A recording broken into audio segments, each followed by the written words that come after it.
젊었을 때 정말 열심히 일했습니다. 그 결과 인정과 존경을 받았고 65세에 당당한 은퇴를 할 수 있었습니다. 그랬던 내가 30년 후 95살 생일날 얼마나 후회의 눈물을 흘렸는지 모릅니다. 내 65년의 생애는 자랑스럽고 떳떳했지만 그 이후 30년의 삶은 후회되고 비통한 삶이었습니다. 퇴직 후 남은 인생은 그저 덤이라 생각했습니다. 고통 없이 죽기만을 기다리며 덧없는 삶을 무려 30년이나 살았습니다. 만일 내가 퇴직할 때 30년을 더 살 수 있다 생각했다면 정말 그렇게 살진 않았을 것입니다. 이젠 늙고 무언가를 시작하기엔 늦었다 생각했던 것이 너무 큰 잘못이었습니다. 나는 지금 95살이지만 정신이 또렷합니다. 이제는 하고 싶었던 어학 공부를 시작하려 합니다. 그 이유는 단 한 가지, 10년 후 105번째 생일날 95살에 아무것도 시작하지 않았음을 후회하지 않기 위해서입니다. 여러분들은 70대, 80대 이후의 삶을 어떻게 채워나가고 싶으신가요? 80이 아주 멀 것만 같았는데 문득 돌아보니 어느 틈에 우리 곁에 다가와 있습니다. 과거에는 80세라 하면 생로병사의 마지막 단계라 여겼죠? 하지만 이젠 100세 인생을 떠들어대니 갑자기 살아갈 앞날이 깜깜한 기분이 들기도 합니다. 수명이 길어진 일은 기쁘지만 혹여 병상에 누워서 가족을 힘들게 하진 않을까?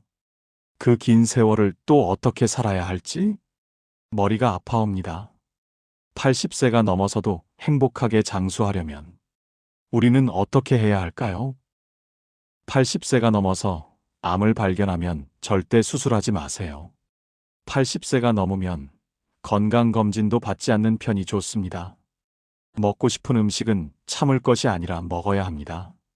술을 마시고 담배를 즐기는 것도 상관없습니다.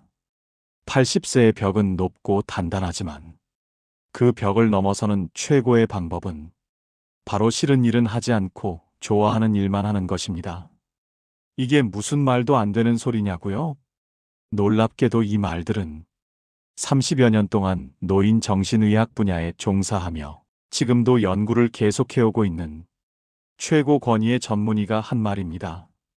건강하게 오래 살아야 한다는 과도한 강박과 욕심이 스스로를 압박하고 무리한 절제 때문에 결과적으로 행복하지도 건강하지도 못한 삶을 만든다는 것입니다.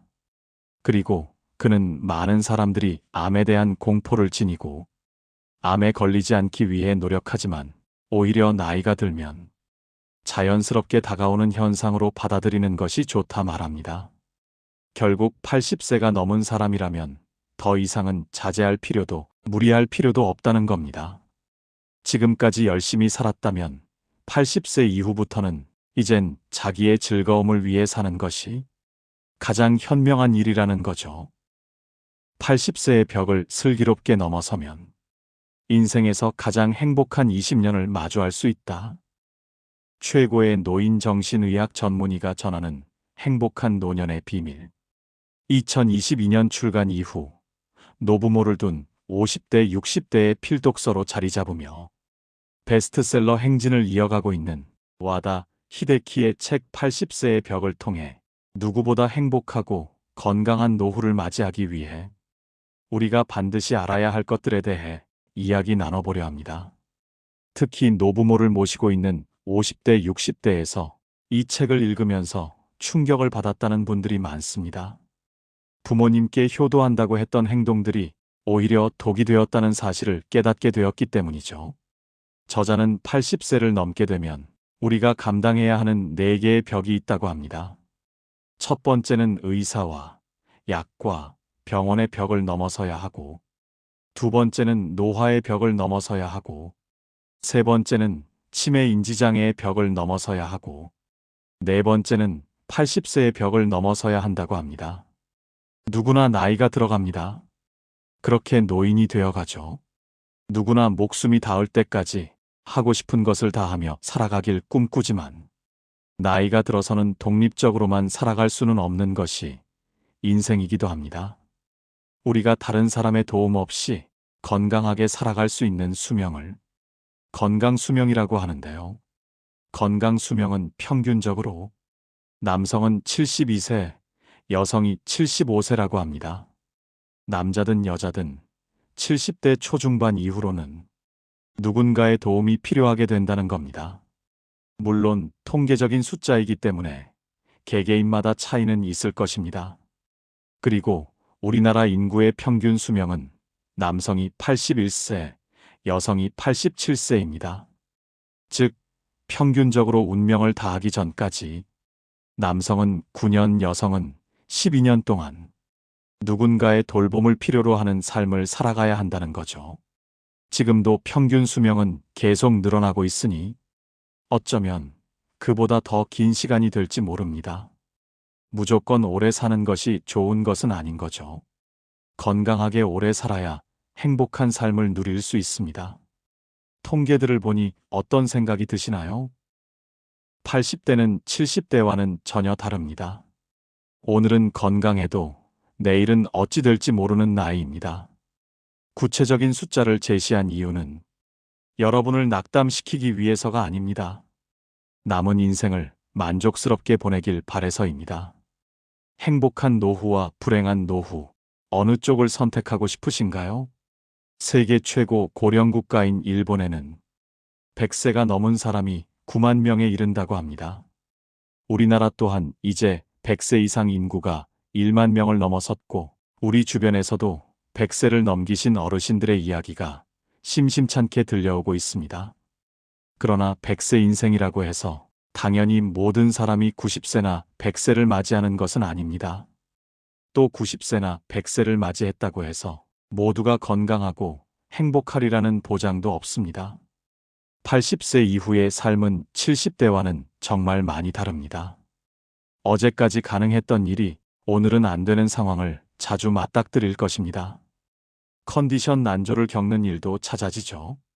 암, 뇌경색, 심근경색, 폐렴 등 생명을 위협하는 질병도 더 쉽게 찾아옵니다. 치매가 아닌가 하는 생각에 자신감을 잃을 수도 있을 것입니다. 배우자나 가까운 사람의 죽음을 경험하면서 고독이나 절망에 빠질지도 모릅니다. 마치 생로병사의 거대한 벽이 거친 파도처럼 우리를 덮쳐오는 느낌입니다.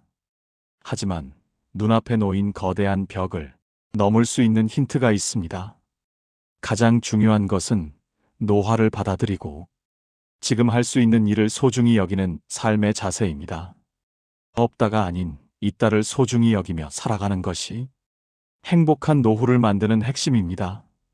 행복은 주관적입니다. 어떻게 마음 먹느냐에 따라 달라집니다. 노화를 한탄하며 이제 이것도 할 수 없고 저것도 할 수 없다라고 없다를 되뇌기만 하는 사람이 있습니다. 반면 노화를 받아들이며 아직 이것도 할 수 있고 저것도 할 수 있다라고 있다를 소중히 여기는 사람이 있습니다. 어느 쪽이 더 행복할까요? 80세가 넘으면 대부분의 사람들 몸속에 암이 있다고 합니다. 사실 모르고 사는 사람이 더 많은 거죠. 80세의 벽에 저자인 와다 히데키가 오랫동안 근무했던 노인 전문 병원에서 해마다 100명가량의 유해를 해부하고 연구한 결과 몸속에 심각한 질병이 있음에도 생전에는 알지 못한 채 다른 질환으로 사망한 사례가 적지 않다는 것을 알게 되었다 합니다. 요컨대 마지막까지 자각하지 못하는 질병도 있다는 뜻입니다. 암도 그중 하나입니다. 85세 이상의 유해를 부검해보면 거의 모든 사람에게서 암이 발견됩니다. 즉, 80세가 넘으면 누구나 몸속에 암을 품고 있는 것입니다. 일반적으로 암은 죽음에 이르는 병이므로 조기 발견, 조기 치료가 필수라고 알고 있지만 사실 꼭 그렇지만은 않습니다. 현재의 연구는 당사자가 인지하지 못하는 암도 있고 생활에 지장을 주지 않는 암도 있다는 사실을 알려줍니다.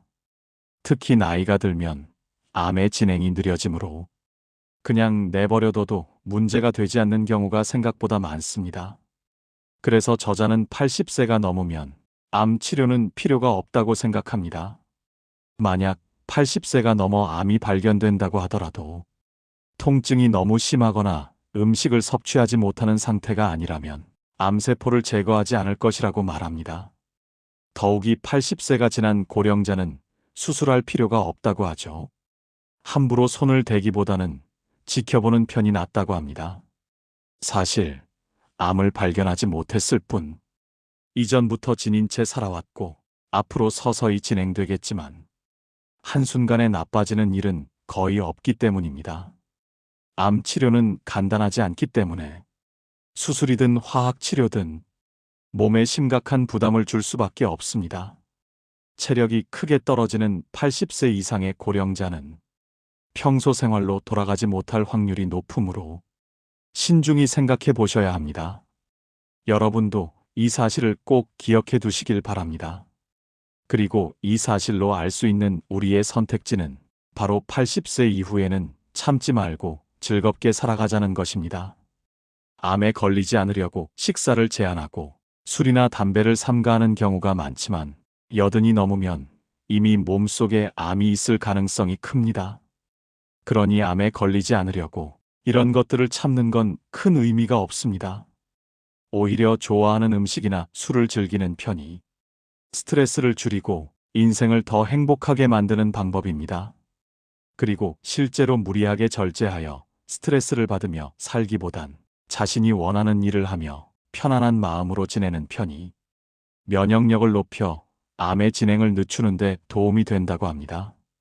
또한 건강을 걱정해서 먹고 싶은 음식을 참는 분들이 많습니다. 먹는 양을 줄이고 달고 짠 음식을 피하고 기름진 음식을 삼가는 것이 마치 당연한 일처럼 여겨지곤 하죠. 비만이 건강을 해치고 염분, 당분, 지방이 3대 해악이라는 생각이 사람들의 상식이 되었기 때문입니다. 하지만 80세 이상이라면 이야기가 다릅니다. 먹고 싶다는 욕구는 몸이 필요로 한다는 신호이기도 합니다. 고령자는 장기 기능 저하로 인해 식욕이 증가할 수 있습니다. 예를 들어 염분이 그렇습니다. 사람은 염분이 없으면 살 수 없습니다. 나이가 들면 신장이 염분을 과도하게 배출해서 혈액 속에 염분이 부족해지는 현상이 나타나기도 합니다. 신장은 나트륨을 저장하는 기능이 있어서 체내에 나트륨이 부족해지면 배출을 멈추고 모아두지만 문제는 노화로 인해 염분 저장 능력이 떨어지면 배출을 막지 못해 염분이 부족하게 됩니다. 그래서 어르신들 중에 짜게 드시는 분들이 많은 것도 이런 이유 때문일 수 있습니다. 결론적으로 80세 이후의 삶은 참지 않고 자신의 욕구를 존중하며 사는 것이 중요하다는 겁니다. 암에 걸리지 않으려고 지나치게 식단을 제한하거나 좋아하는 것들을 포기하는 것은 오히려 스트레스를 증가시키고 삶의 질을 떨어뜨릴 수 있습니다. 나이가 들면 암의 진행도 느려지고 대부분의 경우 바로 문제가 되지 않습니다. 그러니 좋아하는 음식을 먹고 하고 싶은 일을 하며 마음껏 즐기는 것이 오히려 건강에 더 이롭다는 겁니다. 다음으로는 모두가 가장 두려워하는 치매, 즉 인지장애에 대해 이야기해 볼까 합니다. 인지장애는 왜 생길까요? 답은 간단합니다. 나이가 들기 때문이죠. 80세가 넘어서 나타나는 인지장애는 보통 아주 천천히 진행됩니다. 실제로는 증상이 나타나기 20년 전부터 조금씩 시작되지만 대부분은 알아차리지 못합니다. 그리고 인지장애는 증상이 나타난 이후에도 계속 진행되며 근본적인 치료는 불가능하다고 합니다. 85세가 넘은 거의 모든 고령자가 알츠하이머형 뇌변성을 가지고 있습니다. 인지장애는 병이라기보다는 노화 현상에 가깝다고 생각하면 됩니다. 마치 근력이 약해지고 피부에 주름이 생기고 흰머리가 늘어나는 것과 같은 이치입니다. 인지장애가 나타나는 시기를 보면 60대의 증상이 나타나는 사람은 1에서 2%에 불과합니다. 그러나 70대 초반에는 3에서 4%로 증가하고 70대 후반에는 10% 정도가 됩니다. 80대 초반에는 20%가 넘고 이때부터는 비율이 급격히 증가합니다. 80대 후반에는 40%, 90세는 60%, 95세에는 80% 정도가 인지장애를 겪는다고 합니다.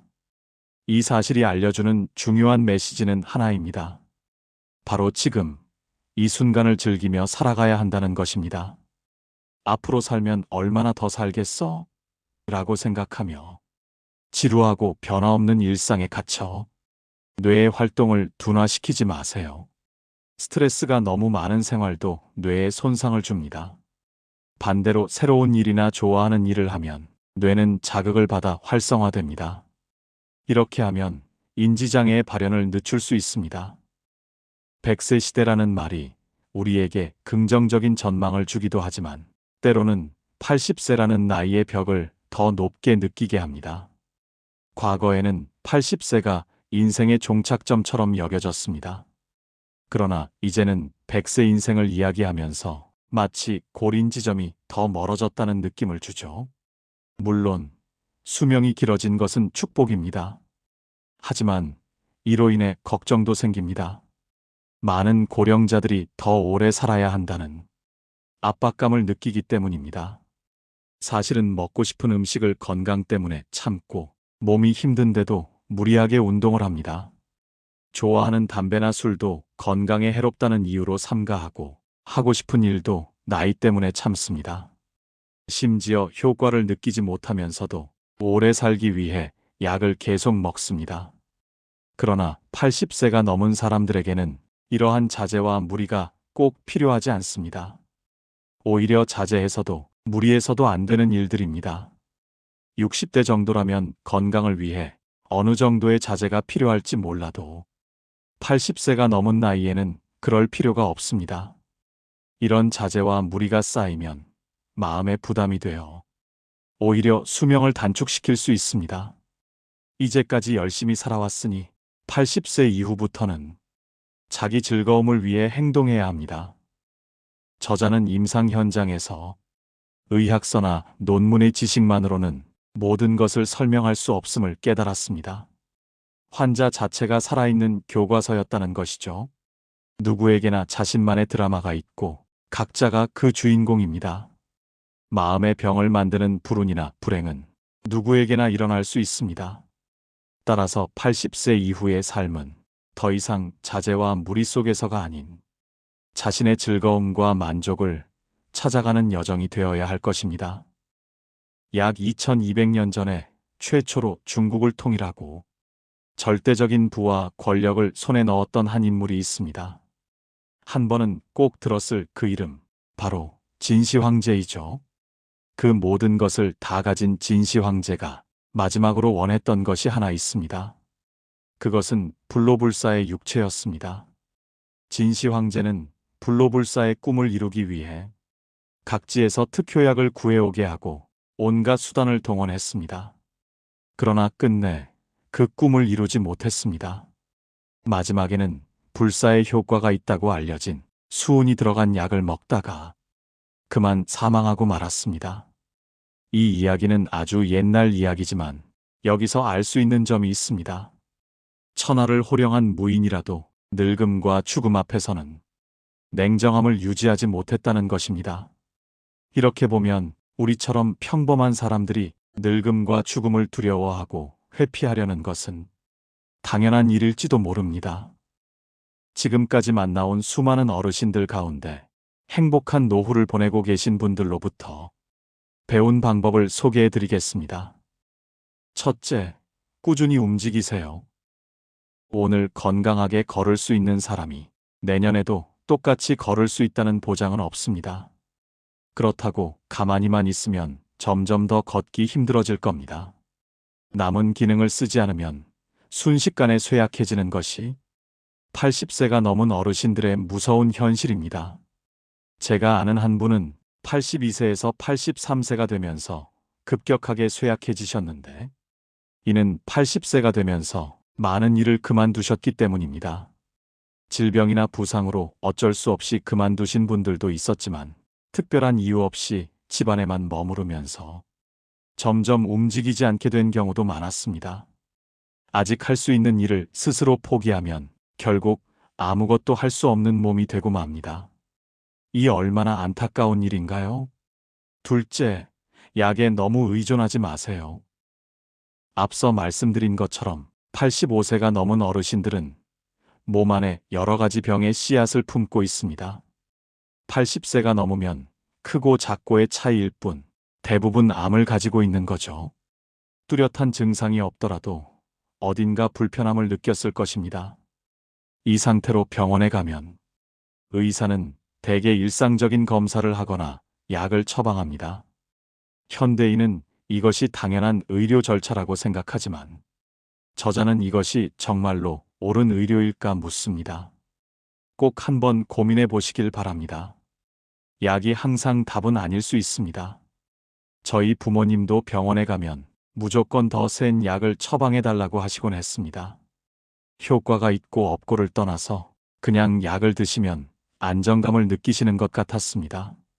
하지만 약을 너무 많이 먹으면 몸에 부담이 되고 오히려 건강을 해칠 수 있습니다. 결국 치료의 방향은 두 가지로 정리됩니다.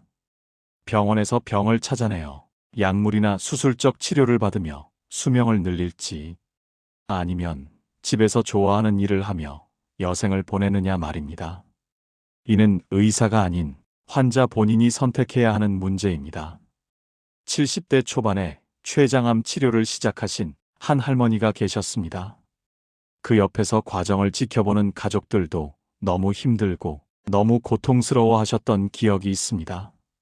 결국 할머니께서 너무 힘들다고 이제 그만하자 말씀하셨고, 가족들은 할머니의 뜻에 따라 치료를 중단하고 집으로 모셨습니다. 집에 오신 후에는 표정도 밝아지고 꽤 편안해지셨다 합니다.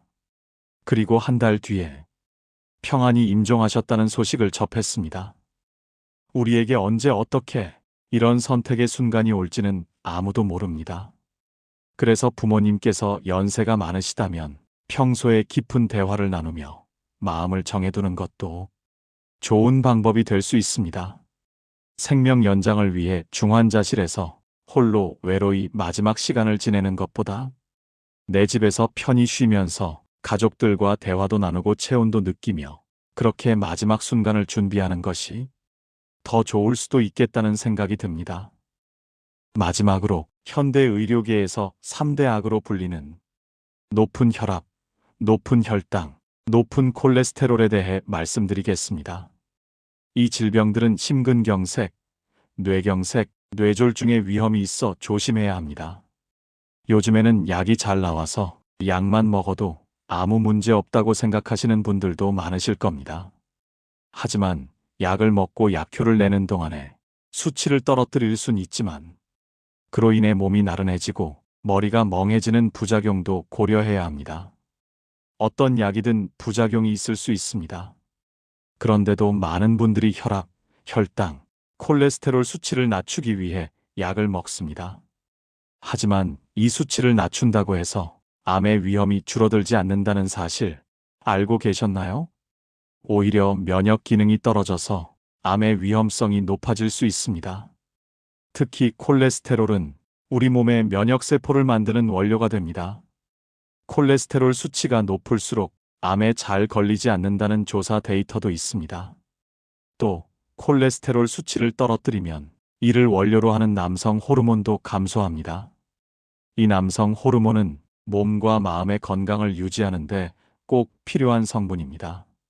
남성 호르몬이 줄어들면 기운이나 의욕이 사라지고 근력이 떨어지며 감정이 불안정해집니다. 남성 호르몬은 성적인 측면뿐만 아니라 젊고 건강하게 사는데 매우 중요한 요소입니다. 결국 우리가 무언가를 치료하기 위해서는 많은 부작용을 감당해야 된다는 것인데요. 결과적으로 혈압, 혈당, 콜레스테롤 수치를 낮추면 동맥 경화에는 효과적일 수 있지만 신체의 활력이 떨어지고 암의 발병 위험성이 높아질 수 있다는 사실을 반드시 기억하셔야 합니다. 약을 먹고 기운 없는 80대가 될 것인지, 약을 먹지 않고 질 좋은 삶을 유지할 것인지는 여러분의 선택입니다. 이 책의 저자는 이런 약물 복용이나 주사가 오히려 더 많은 부작용을 일으켜 삶의 활력을 떨어뜨린다고 주장합니다. 나이 80이 넘어서 이런 치료를 할지 말지는 환자 본인이 진지하게 생각해 봐야 한다는 것입니다. 어쩌면 120세, 130세까지 사는 시대가 눈앞에 열리고 있습니다. 이젠 오래 사는 것보다 더 중요한 건 아프지 않고 건강하게 그리고 행복하게 사는 것이죠. 80대를 기점으로 참 많은 것이 달라지는 것 같습니다. 앞으로 우리와 우리 주변의 누군가가 경험하게 될 일들이니 잘 기억해 두시고 도움이 되시길 바랍니다. 삶은 우리가 어떻게 바라보느냐에 따라 크게 달라집니다. 나이가 들면 피할 수 없는 신체의 변화들을 두려워하기보다는 자연스럽게 다가오는 현상으로 받아들이는 자세가 중요합니다. 그리고 지금까지 열심히 살았으니 80세 이후부터는 자기의 즐거움을 위해 사는 것이 가장 현명한 일인 거죠. 80세 이후에는 무엇보다 자신을 더 사랑하고 하고 싶은 일을 하며 더 많이 웃고 즐기셨으면 합니다. 웃음과 즐거움이야말로 진정한 건강의 비결이니까요. 지금 이 순간 여러분이 진정으로 원하는 노후의 모습을 한번 그려보세요. 그리고 그 꿈을 향해 한 걸음씩 나아가세요. 인생의 마지막 장을 어떻게 채워갈지는 여러분의 손에 달려 있습니다. 이제 여러분들은 70대, 80대 이후의 삶을 어떻게 채워나가고 싶으신가요? 이상으로 나이들의 품격이었습니다. 오늘의 영상이 도움이 되셨다면 구독과 좋아요도 부탁드립니다. 주변의 동년배 친구분들께도 공유해 주십시오. 황금빛으로 물들어가는 여러분들의 건강하고 행복한 인생 이막을 응원합니다. 끝까지 시청해 주셔서 감사합니다.